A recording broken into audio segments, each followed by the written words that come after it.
अस्सलाम वालेकुम, welcome to my channel voice over by Amna Shah. I hope कि आप खुश होंगे। कहानी शुरू करने से पहले आपसे रिक्वेस्ट है कि अगर आपको मेरा कंटेंट पसंद आता है तो प्लीज़ मेरे चैनल को सब्सक्राइब करें और लाइक करें। आइए कहानी का आगाज़ करते हैं। फरजाना के साथ जो अंधोनाक वाक़या पेश आया है इसके बारे में यकीनन फरजाना ही बेहतर जानती है, लेकिन अफसोस कि वो सवाल और जवाब की मंजिल से बहुत आगे जा चुकी है। मैं इससे कुछ भी नहीं पूछ सकता। लम्हाती तवक्कुफ करके मैंने बारी बारी इन दोनों के चेहरों पर नमूदार होने वाले तासुरात का जायज़ा लिया, फिर सिद्दीक से मुखातिब होते हुए इस्तफसार किया, तुम अपनी बेटी की मौत के बारे में क्या कहते हो? मम मुझे तो ये खुदकुशी ही लगती है सरकार, वो जुज़बुज़ होते हुए बोला। मैंने वाज़ेह तौर पर महसूस किया कि उसकी ज़ुबान और आँखों में कोई ज़ब्त नहीं था। वो अपनी ज़बान से जो कुछ भी बता रहा था, आँखें उसका साथ नहीं दे रही थीं। यकीनन वो मुझसे कुछ छुपाने की कोशिश कर रहा था। इब्राहिम को ऐसा लगता है कि रुखसाना ने नहर में कूदकर अपनी जान दे दी और तुम्हारा ख्याल है कि फरजाना ने गले में फांसी का फंदा डालकर खुद को ख़त्म कर लिया है, मैंने ज़हरखंद लहजे में कहा। तुम कितने मजबूर और लाचार वालिदैन हो कि ढंग से अपनी जवान औलाद की मौत का मातम भी नहीं कर सकते। क्या तुम लोगों को किसी ने ये बयान रटवा दिया है कि इन अफसोसनाक वाक़यात को खुदकुशी समझकर अपने आंसुओं को पीते हुए कोई सदाए एहतजाज बुलंद नहीं करना, किसी जालिम के खिलाफ अपनी ज़बान नहीं खोलना? तुम लोग किसके खौफ में मुब्तला हो? तुम्हें किससे डर लगता है? क्या हामिद खान से? आसिया और सिद्दीक ने मायना खेज नज़रों से एक दूसरे को देखा, फिर वो बैक ज़बान होकर बोले, नहीं जनाब, ऐसी तो कोई बात नहीं। खान साहब तो हमारे मालिक हैं, वो गाजी नगर के हर वसनीक का बहुत ख्याल रखते हैं, हमें इनसे कोई शिकायत नहीं है। ठीक है, अगर तुम इस खुशफहमी को सीने से लगाकर ज़िंदगी गुजारना चाहते हो जो कि हामिद खान तुम्हारा सच्चा खैर खा है, तो मैं तुम्हें इस हमाकत से रोकूंगा नहीं। मैंने बाशिकाफ अल्फाज में इन पर वाज़ेह कर दिया। अगर तुम लोग मुझसे कुछ छुपाने की कोशिश कर रहे हो तो मैं सवाल पूछ पूछ कर तुम्हें जिच भी नहीं करूँगा, क्योंकि दोनों लड़कियों की पोस्टमार्टम रिपोर्ट हक़ाइक़ को आशिकारा कर देगी। फिर दूध का दूध और पानी का पानी अलग हो जाएगा। लम्हाती तवक्कुफ़ करके मैंने एक गहरी सांस खारिज की, फिर खुद कलामी के अंदाज में इजाफा कर दिया। रुखसाना और फरजाना 4 जुलाई बरोज़ इतवार को कारखाने से निकलकर अपने अपने घरों को जा रही थीं कि हैरत अंगेज़ तौर पर लापता हो गईं।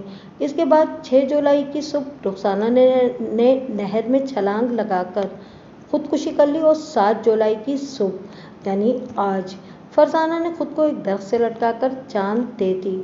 रुखसाना गुम होने के बाद लगभग 30 घंटे और फरजाना कमोबेश 54 घंटे तक कहाँ रही और क्या करती रही, इससे किसी को कोई गर्ज नहीं।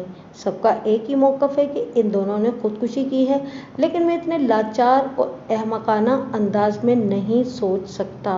मैं उठकर खड़ा हो गया, फिर बारी बारी इन मियाँ बीवी की आंखों में झांकते हुए अटल लहजे में कहा, मैं रुखसाना और फरजाना की मौत के राज तक रसाई हासिल किए बगैर चैन से नहीं बैठूंगा। और इस मौके पर अगर मुझे ये पता चला कि आप लोगों ने मुझसे किसी किस्म की गलत बयानी की है तो फिर मुझसे किसी मदद या ताउन की उम्मीद नहीं रखना।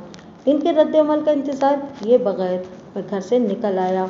जिस 8 साला बच्चे ने मेरे लिए दरवाज़ा खोला था वो इस वक्त गली में चुपचाप खड़ा था। बादशाह मुझे पता चला कि वो मरहूम फरजाना का छोटा भाई नसीर उर्फ गोशी था। रुखसाना की मौत के बाद इब्राहिम और शहनाज तो बे औलाद होकर रह गए थे, क्योंकि रुखसाना उनकी अकलौती औलाद थी। अलबत्ता सिद्दीक और आसिया ने फरजाना को तो खो दिया था, मगर नसीर की शक्ल में इनका ये 8 साला बेटा मौजूद था। जब मैं एक टांगे पर सवार होकर गाजी नगर से अपने थाने की जानिब रवाना हुआ तो बूंदाबांदी का सिलसिला शुरू हो गया था, जो मेरे थाने पहुंचने के बाद मूसलाधार बारिश की शक्ल इख्तियार कर चुका था। हवलदार बरकत अली ने जो कहा था वो कर दिखाया। मैं थाने पहुंचा तो वो मेरे कमरे में आ गया। मलिक साहब, वो मुझसे मुखातिब होते हुए जोश भरे लहजे में बोला, इन बीबियों में से 2 ने काम की बातें बताई हैं, बाकी 6 रुखसाना और फरजाना को पेश आने वाले वाक़यात के बारे में कुछ नहीं जानती। जिन औरतों ने काम की बातें बताई हैं वो तो काम की बीवियाँ हुई ना, मैंने मायना खेज अंदाज में कहा। क्या नाम है इनके और उन्होंने काम की कौन सी बातें बताई हैं बरकत अली? इनमें से एक का नाम रेहाना और दूसरी का नुसरत है मलिक साहब। हवलदार ने जवाब दिया। मैं इन दोनों को आपके पास लेकर आता हूँ। अभी नहीं, मैंने हाथ के इशारे से इसे मना करते हुए कहा। अगर ज़रूरत महसूस हुई तो मैं इन्हें पूछताछ के लिए यहाँ बुला लूँगा। पहले तुम मुझे ये बताओ कि उन्होंने कौन सी अहम बातें उगली हैं। नुसरत ने बताया है कि हवलदार वजाहत करते हुए बोला। इसने छुट्टी के बाद रुखसाना और फरजाना को एक साथ डेरे की जानिब जाते देखा था। मैं सीधा होकर बैठ गया। बरकत अली ने एक सनसनीखेज इंकशाफ किया था। मैंने इज़्तिरारी लहजे में इस्तफसार किया, और रेहाना क्या बताती है? रेहाना का कहना है कि छुट्टी से लगभग 2 घंटे पहले अल्लाह रखा नामी एक शख्स कारखाने की निगरान झूरा से मिलने आया था। बरकत अली ने बताया, ये उस वक्त की बात है जब 50 की 50 औरतें और लड़कियां कारखाने में मौजूद और अपने काम में मसरूफ़ थीं। अल्लाह रखा ने झूरा के साथ थोड़ी देर खुसर पुसर की और फिर वो वापस चला गया। इसके जाने के बाद झूरा ने रुखसाना और फरजाना को अपने पास बुलाकर कुछ समझाया। फिर जब छुट्टी का वक्त हुआ तो झूरा ने मजीद काम का हुक्म देते हुए 10 औरतों को कारखाने में रोक लिया था, जिनमें रुखसाना और फरजाना भी शामिल थीं। ओह, मैंने एक गहरी सांस खारिज करते हुए तशवीश भरे लहजे में कहा। मेरी समझ में तो यही आ रहा है कि अल्लाह रखा डेरे से कोई ऐसा पैगाम लेकर आया था जिसकी रूह से मजीद काम के बहाने रुखसाना और फरजाना को दीगर 8 औरतों के साथ कारखाने पर रोक लिया गया था। अगर झूरा सिर्फ रुखसाना और फरजाना ही को रोकता तो इससे हज़ारों किस्म के शुकूक व शुबहात जन्म ले सकते थे। इस पूरे ड्रामे का असल मकसद रुखसाना और फरजाना को डेरे की तरफ भेजना था। यहाँ तक बोलने के बाद मैं रुका और फिर हवलदार की आंखों में देखते हुए सवाल किया, बरकत अली, तुम क्या कहते हो बीच इस मसले के? मैं भी बिल्कुल इसी नतीजे पर पहुँचा हूँ मलिक साहब, वो तवाना लहजे में बोला। अगर हम अल्लाह रखा और झूरा को शामिल तफ्तीश कर लें तो इनकी ज़बानें भी कई एक राज खोल सकती हैं। हम यकीनन ऐसा ही करेंगे बरकत अली, लेकिन जल्दबाजी में उठाए जाने वाला कोई भी कदम हमारे खेल को बिगाड़ सकता है, क्योंकि हमारे मद्दे मुकाबिल एक शातिर और चालबाज शख्स हामिद अली खान है, जिसकी ताकत और ताल्लुकात से तुम अच्छी तरह वाकिफ़ हो। ये तो आप बिल्कुल ठीक कह रहे हैं, वो तफहीमी अंदाज में गर्दन हिलाते हुए बोला और फिर पूछा, इन 8 औरतों का क्या करना है मलिक साहब? तुमने इनसे पूछताछ के दौरान में कोई तफ्तीशी जोर ज़बरदस्ती तो नहीं की? मैंने पूछा। नहीं मलिक साहब, वो नफ़ी में सर को झटकते हुए बोला। हालांकि आपने तो मुझे हर किस्म की इजाज़त दे रखी थी, लेकिन इन सब ने बहुत ताउन किया और मामला आराम से निमट गया। ठीक है, तुम इन्हें मेरे पास ले आओ। आइंदा 2 मिनट के अंदर नुसरत, जैतून, रहमत, अल्लाह रखी और बिल्किस, रेहाना, जुबैदा और कुलसुम को हवलदार ने मेरे सामने लाइन हाजिर कर दिया। मेरे कमरे में एक साथ इतने अफराद को बिठाने का कोई मुनासिब बंदोबस्त मौजूद नहीं था, लिहाजा मैं भी उठकर खड़ा हो गया और इनसे मुखातिब होते हुए नर्म लहजे में कहा, सबसे पहले तो मैं तुमसे बल्कि आप लोगों से इस बात की माजरत करना चाहूँगा कि तुम्हें पूछगछ के लिए थाने बुलाया गया। इसे आप मेरी मजबूरी समझ लें, क्योंकि गाजी नगर जाकर फ़र्दन फ़र्दन सबसे मिलने में बहुत सारा वक्त ज़ाया हो जाता, और इस वक्त मैं जिस कदर मसरूफ़ हूँ इसका अंदाज़ा आप लोगों को बखूबी होगा। कल सुबह जामनपुर वाली नहर से रुखसाना की लाश बरामद हुई थी और आज सुबह फरजाना की लाश आम के एक पेड़ से लटकी मिली है। इन दोनों लड़कियों ने खुदकुशी की है या किसी ने इन्हें मौत के घाट उतारा है। मैं इस मामले की तहकीकात कर रहा हूँ और इस मामले को हल करने की कोशिश कर रहा हूँ। रुखसाना और फरजाना को तो जिंदा नहीं किया जा सकता, अलबत्ता इनकी मौत का सबब जानने की कोशिश ज़रूर की जा सकती है, और इसी सिलसिले में तुम सबको यहाँ बुलाया गया है। लेकिन तुम में से कोई भी इस बारे में कुछ नहीं जानती। आज जो कुछ हुआ इसे पुलिस की मामूल की कार्रवाई समझकर भूल जाना। और हाँ, लम्हाती तवक्कुफ़ करके मैंने बारी बारी इनके चेहरों के तासुरात का बगौर जायज़ा लिया, फिर नहायत ही ठहरे हुए लहजे में इजाफा किया। मैं मानता हूँ कि रुखसाना शहनाज की और फरजाना आसिया की बेटी थी, लेकिन ये दोनों बदनसीब लड़कियाँ तुम सबके लिए भी बेटियों जैसी ही थीं। मैं या मेरे अमले का कोई भी फ़र्द अब तुम लोगों से कोई सवाल जवाब नहीं करेगा, लेकिन तुम्हें भी मुझसे एक वादा करना होगा। इस वक्त मैं एक बंद गली में खड़ा हूँ और रुखसाना और फरजाना को पेश आने वाले वाक़यात के हवाले से मेरे पास किसी किस्म की कोई मालूमात नहीं है। मैं चाहता हूँ कि तुम में से अगर किसी को कोई बात पता चले तो फौरन मुझे बताओगी। हम वादा करते हैं, वो बैक ज़बान होकर बोली। हम आपसे भरपूर ताउन करेंगे। शाबाश, मुझे तुमसे ऐसी ही अक्लमंदी की उम्मीद थी, मैंने सताइशी अंदाज में कहा। मैं एक आध रोज़ में बड़े खान साहब से भी जाकर मिलूंगा। मैंने सुना है कि वो बहुत असर व रसूख वाले बंदे हैं। इस केस को हल करने में वो यकीनन मेरी मदद करेंगे। वो सब की सब अकीदत भरी नज़रों से मुझे तकने लगी। मैंने हवलदार से मुखातिब होते हुए कहा, बरकत अली, इन बीवियों को फ़ौरन गाज़ीनगर पहुंचाने का बंदोबस्त करो। इनके घर वाले परेशान हो रहे होंगे। जी मलिक साहब, हवलदार ने मुस्तैद लहजे में कहा। आप फिक्र न करें, मैं अभी आपके हुक्म की तामील कराता हूँ। बात के इख्तिताम पर हवलदार मेरे कमरे से बाहर निकल गया। मैंने इन औरतों से मुखातिब होते हुए माजरत खाना अंदाज में कहा, अगर आप लोगों को मेरे थाने के अमले के किसी फ़र्द से कोई तकलीफ़ पहुंची हो तो मुझे इसका अफसोस है। मुझे उम्मीद है कि आप दरगुजर करेंगी। ऐसी कोई बात नहीं है थानेदार साहब, अल्लाह रखी ने कहा। मैंने आप जैसा मेहरबान और शरीफ पुलिस वाला अपनी ज़िंदगी में नहीं देखा। आपने प्यार और मोहब्बत के साथ हमसे बातचीत की है।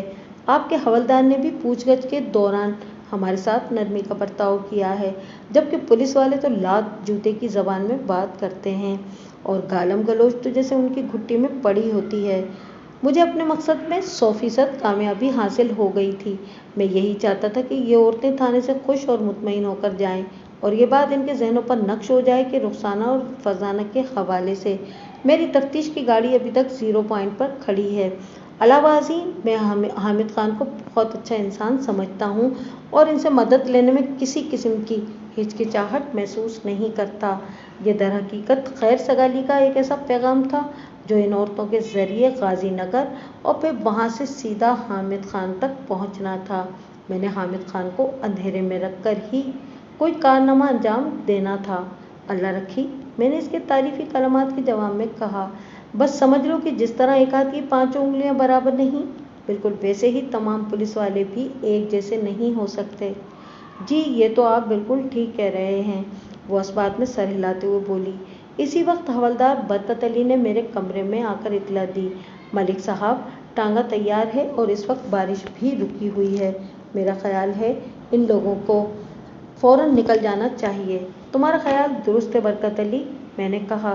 तुम अपनी निगरानी में इन बीवियों को ले जाकर टांगे में बिठाओ और कोचवान को हिदायत कर दो कि फर्दन फर्दन सबको इनके घर के दरवाजे के सामने उतारना है।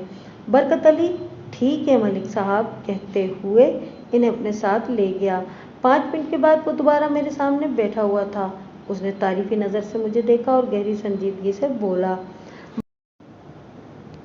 मलिक साहब, आपने इन औरतों को जो भाषण दिया है उसने बड़ा पक्का काम कर दिया है। हम जो कुछ करने जा रहे हैं इस हवाले से हामिद खान को ज़रा सा भी शक नहीं हो सकता। ये बहुत ज़रूरी था बरकत अली, मैंने ठहरे हुए लहजे में कहा। चालबाज लोगों से निपटने के लिए चालबाजी ही से काम लेना पड़ता है। आगे का क्या प्रोग्राम है? उसने सवालिया नज़र से मुझे देखा। तुम्हारी मालूमात के मुताबिक डेरे का निज़ाम कौन चलाता है? मैंने जवाब देने के बजाय उल्टा हवलदार से सवाल कर दिया, और यह भी बताओ कि कारखाने और डेरे के दरमियान कितना फासला है?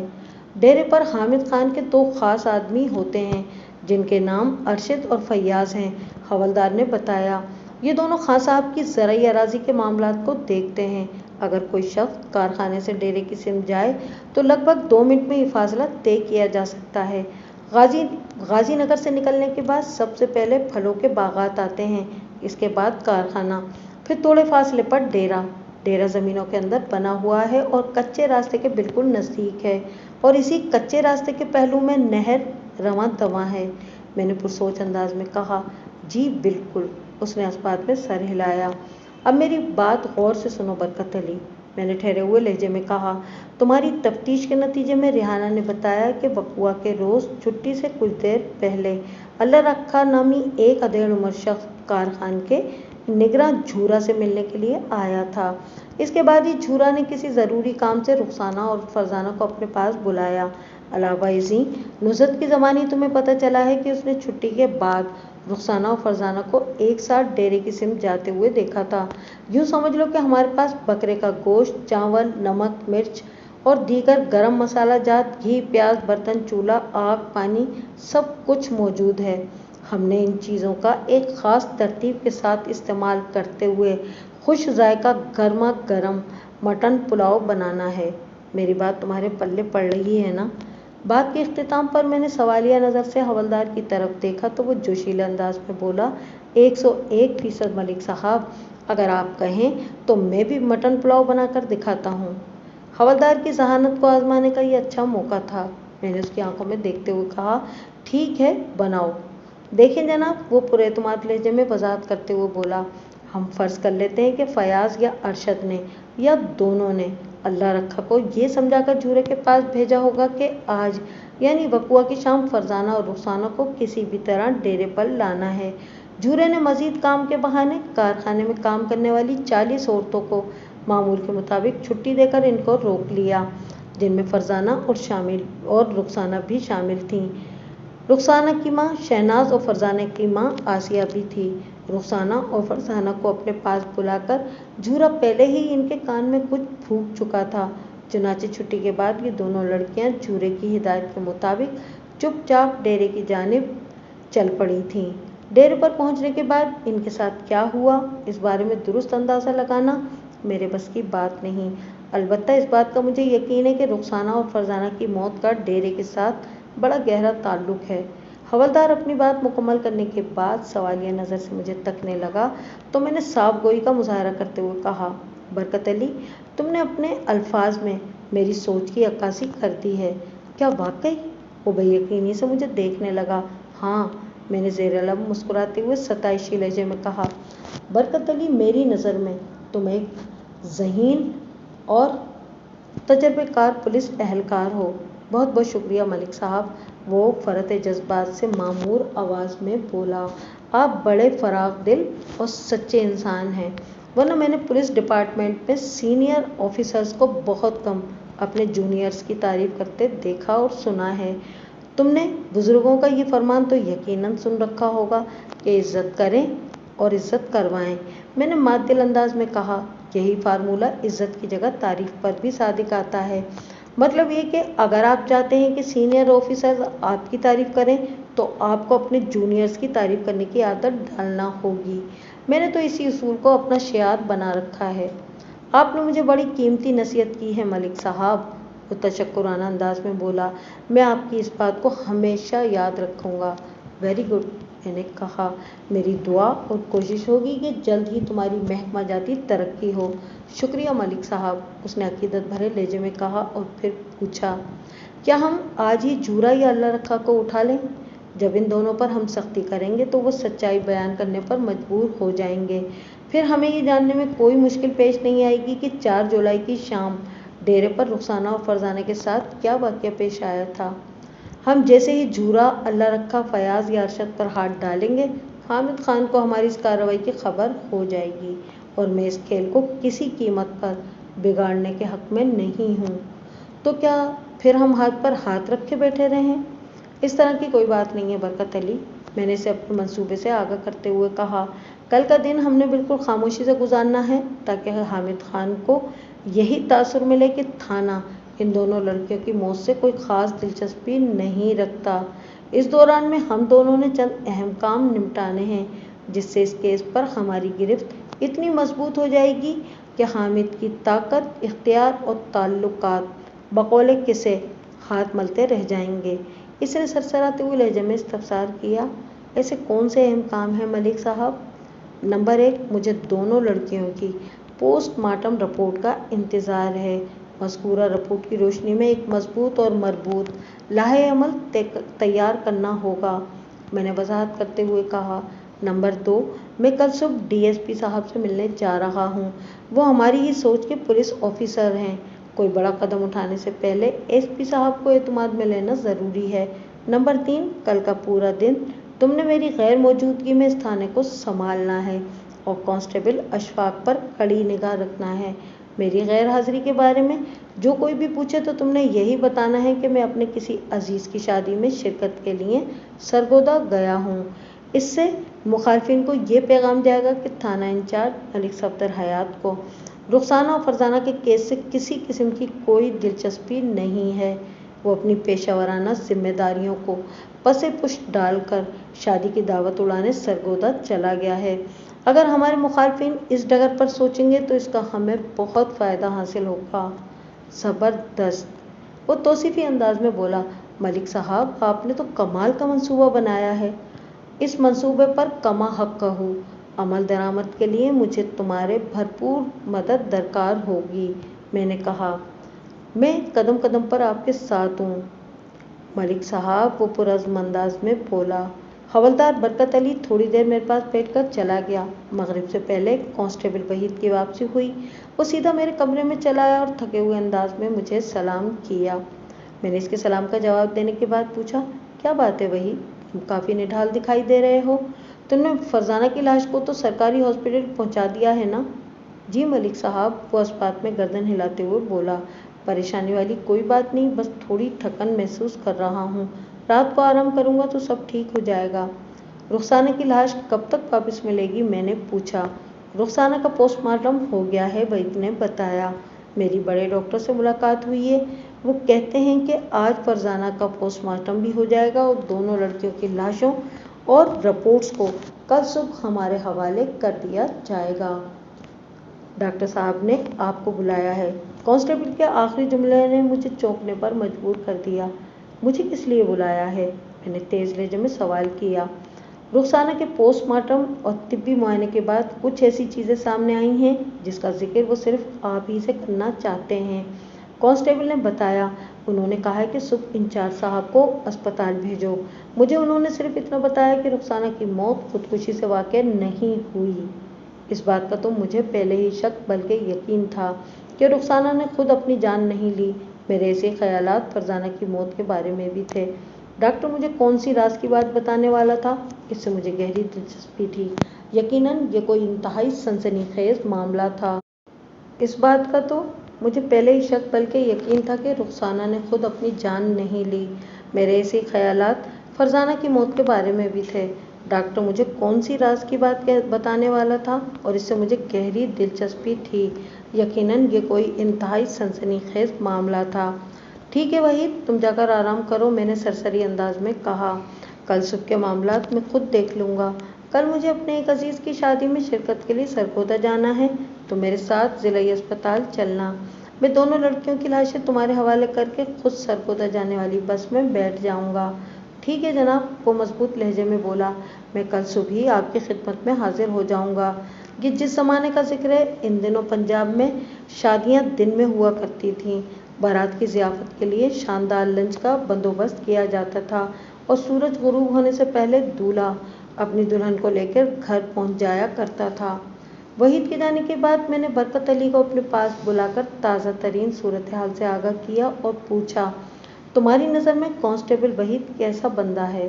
وہ میرے سوال کی گہرائی تک اتر گیا اور جواباً بولا، ملک صاحب، وحید پر بھروسہ کیا جا سکتا ہے۔ میرا بھی کچھ ایسا ہی مشاہدہ ہے، میں نے تائیدی انداز میں گردن ہلاتے ہوئے کہا۔ کل جب وحید دونوں لڑکیوں کی پوسٹ مارٹم شدہ لاشیں لے کر یہاں پہنچے تو تم ابراہیم اور صدیق کو تھانے بلا کر یہ لاشیں ان کے حوالے کر دینا تاکہ ان بد نصیبوں کی تجہیز و تکفین تو ہو جائے، باقی معاملات میں واپس آ کر خود دیکھ لوں گا۔ سمجھ گیا ملک صاحب، حوالدار نے پراعتماد لہجے میں کہا۔ میں آپ کو کسی شکایت کا موقع نہیں دوں گا۔ میں نے وحید کو بھی یہی بتایا کہ کل مجھے ایک شادی کی تقریب میں شرکت کرنے سرگودا جانا ہے۔ میں نے کہا، آپ فکر نہ کریں ملک صاحب، حوالدار نے ٹھوس انداز میں کہا، تھانے کے معاملات کو میں آپ کے حسب منشا سنبھال لوں گا۔ برکت علی کی یقین دہانی کے بعد میں مطمئن ہو گیا۔ 8 جولائی بروز جمعرات کی سہ پہر میں اپنے سینئر آفیسر اس علاقے کے ایس پی صاحب کے آفس میں ان کے روبرو بیٹھا تھا۔ میں نے اپنا اسٹل کیمرہ سبز پری کے سیمپلز اور رخسانہ اور فرزانہ کی پوسٹ مارٹم رپورٹس ان کے سامنے رکھتے ہوئے نہایت ہی مختصر اور جامع الفاظ میں انہیں حالات کی سنگینی سے آگاہ کر دیا تو ہمارے بیچ انتہائی گمبھیر گفتگو کا آغاز ہو گیا۔ صفدر حیات حامد خان کے حوالے سے ہمیں پہلے بھی ایسی ہی غیر تسلی بخش اور تشویشناک رپورٹس ملتی رہی ہیں، لیکن بدقسمتی سے محکمہ اس شخص کے خلاف کسی قسم کی تادیبی یا تعزیری کارروائی نہیں کر رہا، جس کا سبب تم بھی اچھی طرح جانتے ہو۔ سر، एसपी साहब ने लम्हाती तवक्कुफ किया तो मैंने दुखी लहजे में इस्तफसार किया, क्या मैं इस थाने में बैठकर कानून की बेबसी और हामिद खान की गुंडागर्दी का तमाशा देखता रहूं? हरगिज़ नहीं, वो अटल लहजे में बोले। तुम्हें बाकायदा बताया नहीं गया, लेकिन हकीकत यह है कि इस थाने में तुम्हारी तैनाती का सिर्फ एक ही मकसद है, हामिद खान की सरकूबी, और इस मिशन में मैं तुम्हारी पुष्ट पर खड़ा हूँ। मेरी जानिब से तुम्हें फ्री हैंड दिया जाता है, तुम्हें जो भी करना है कर गुजरो, लेकिन एक बात जहन में रखना। उन्होंने बात अधूरी छोड़कर सवालिया नज़रों से मेरी तरफ देखा। मैंने कहा, हुक्म सर। बात अधूरी छोड़कर सवालिया नज़रों से मेरी तरफ देखा। मैंने कहा, हुक्म सर। इस मामले को ज़्यादा तूल नहीं देना, वो ठहरे हुए लहजे में बोले। तुम्हारे पास वक्त बहुत कम है। मैं जानता हूँ हामिद खान के कमिश्नर और डीआईजी फ्यूडल तक के ऑफिसर से दोस्ताना ताल्लुकात हैं। तुम्हें जो भी करना है इन्हीं दो तीन डोज में कर डालो, मगर हामिद खान को तुम्हारे अज़ाइम की भनक भी पड़ गई तो तुम्हारी अब तक की सारी मेहनत पर पानी फिर जाएगा। मैं इन पौधों का लेबॉर्ट्री टेस्ट और तुम्हारे कैमरे के फोटोग्राफ्स को आज ही धुलवाने का बंदोबस्त कर दूंगा। कल सुबह या दिन में तुम अपने अमले के किसी बंदे को भेजकर ये चीज़ें मंगवा लेना।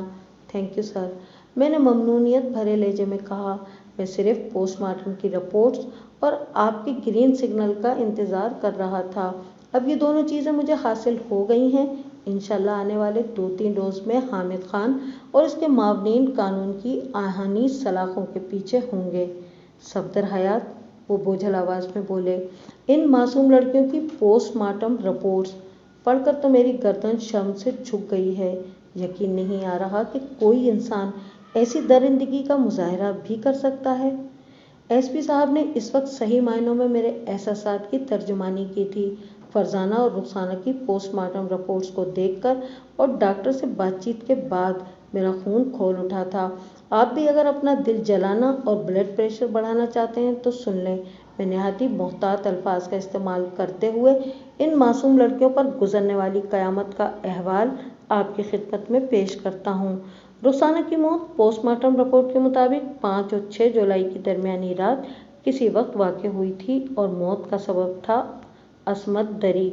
डॉक्टर के मुताबिक बकुआ की रात 3 या 3 से ज़्यादा अफराद ने रुखसाना के साथ मुजरमाना हमला किया था और इसी दरिंदगी की ताब न लाते हुए हालत बेहोशी में उसकी रूह कब्ज़े अंसरी से परवास कर गई थी, जबकि फरजाना का मामला तो इससे ज़्यादा शर्मनाक और घिनौना था।